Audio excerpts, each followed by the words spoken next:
jërëjëf soxna Ndak Mbacke. Alors beneen information aussi boo xam ne jot nañ ko ci Aminata Touré alias Mimi siège cellule de communication la coalition Diomaye Président accélère la cadence avec Mimi Touré. Alors information bi nag maa ngi ko amee ci Sene News. La coalition Diomaye Président passe à la vitesse supérieure sous l'impulsion de docteur Aminata Touré qui a appelé ce lundi à une réorganisation stratégique en interne. Dans un message adressé aux membres de la coalition, l'ancienne première ministre a annoncé la mise en place prochaine d'une cellule de communication digitale destinée à renforcer la présence et la coordination du mouvement sur les plateformes en ligne. Pour structurer cette nouvelle entité, Aminata Touré a proposé que Alioune Seye, initiateur de l'association Lass Badiane, professionnel du secteur de la communication, et Bassirou Dieng, journaliste, unissent leurs compétences pour former le noyau initial de l'équipe. Ils devront travailler en synergie avec l'ensemble des volontaires afin de traiter sans délai les enjeux liés à la communication numérique, devenue un pilier central des stratégies politiques contemporaines.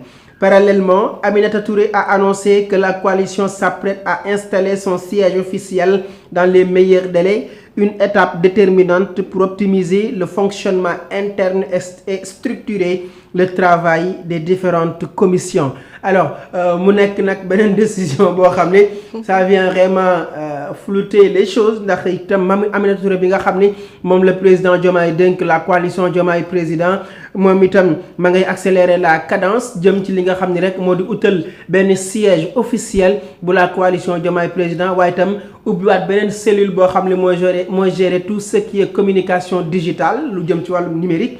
ki ñu ko jox nag bokk na ci Alioune Seye bi nga xam ni moo def suggestion boobu ak ki nga xam ni moo di Lass Badiane ñu ci bëri xam nañ ko professionnel la jëm ci wàllum communication ak Bassirou Dieng bi nga xam ni journaliste la ñoom daal la Aminata Touré cocktail pour ñu daal di rek organiser wu jéem a ubbi benn structure benn panel de communication digitale boo xam ni dañu koy daal di amal rek ci turu coalition Diomaye Président waaye itam fexe ba am benn siège officiel boo xam ni fa la ñuy daje def seen ay réunion seen ay conférence de presse. Alors soxna Ndak bu ñu gisee information bi day mel ni vraiment affaire yi ba tey président Bassirou Diomaye Diakhar Faye mi ngi mooy fi mu mooy ba léegi mu di Aminata Touré moo nekk la présidente de la coalition Diomaye Président et que nit ñi ñu ngi xalaat que président Diomaye dafa bëgg un second mandat.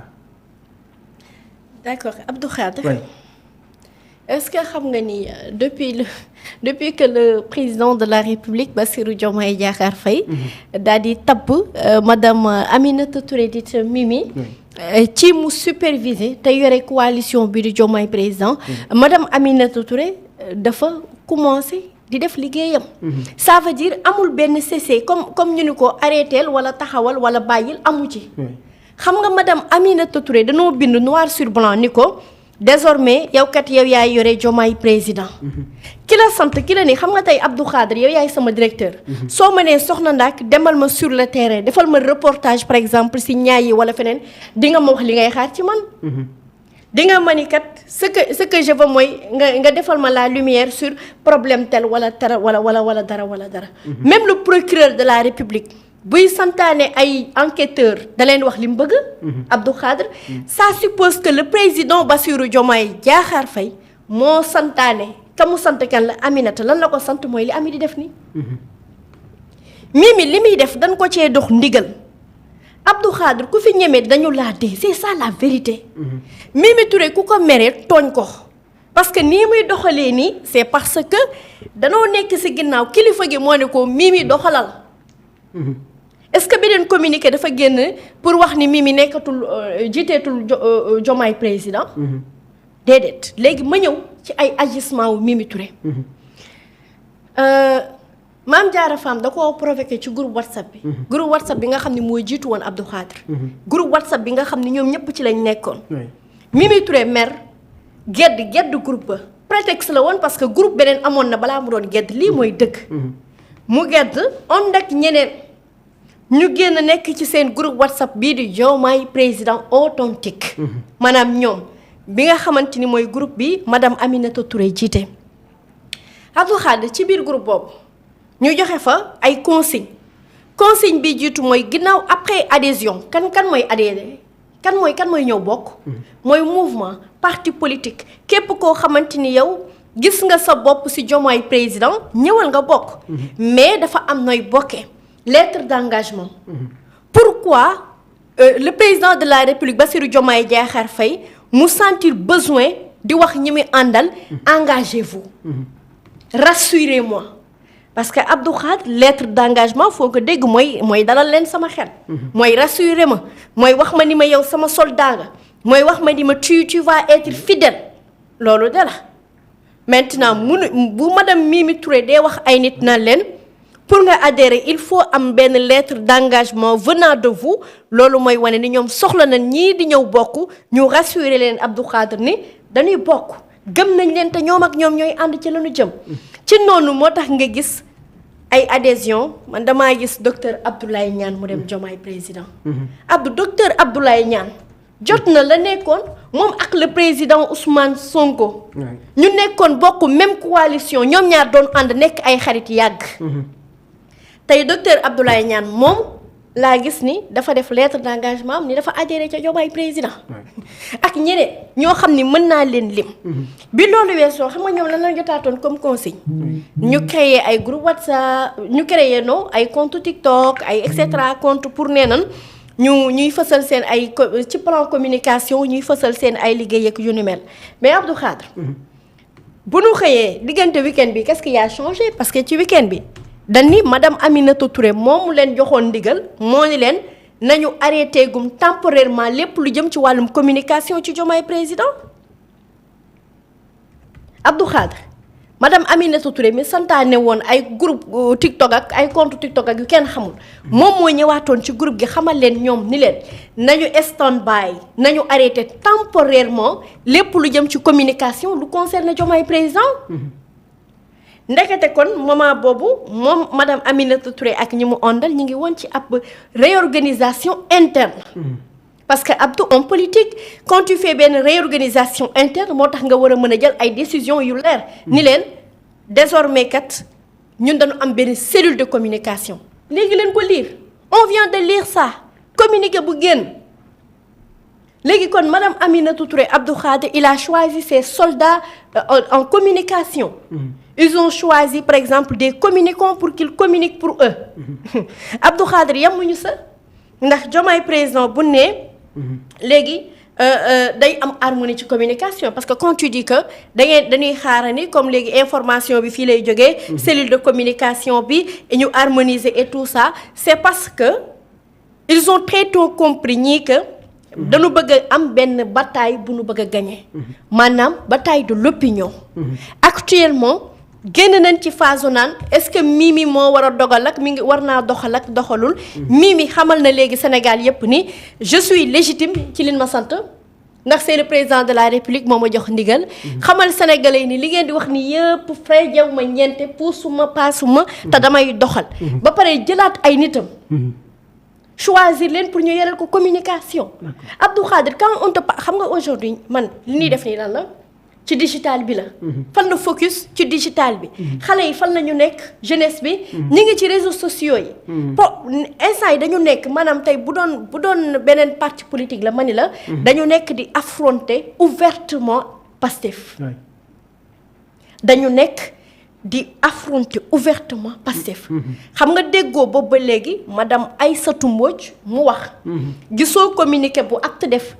yaa ngi gis ab tekkaaral bu am ci képp koo xamante ni membre acte nga. donte te dëgg la am na ay maire Abdou yu dem adhéré ji ca Diomaye président. maire yooyu noonu dinaa ñëw si ñoom ndax kenn ku nekk ak na nga faloo ak lu tax ñu fal la. ak yan résultat nga nekk def sa gox. bay di njortu ni 2027 war nga nekk candidat bay ni dangay bootu ji ci le président de la République.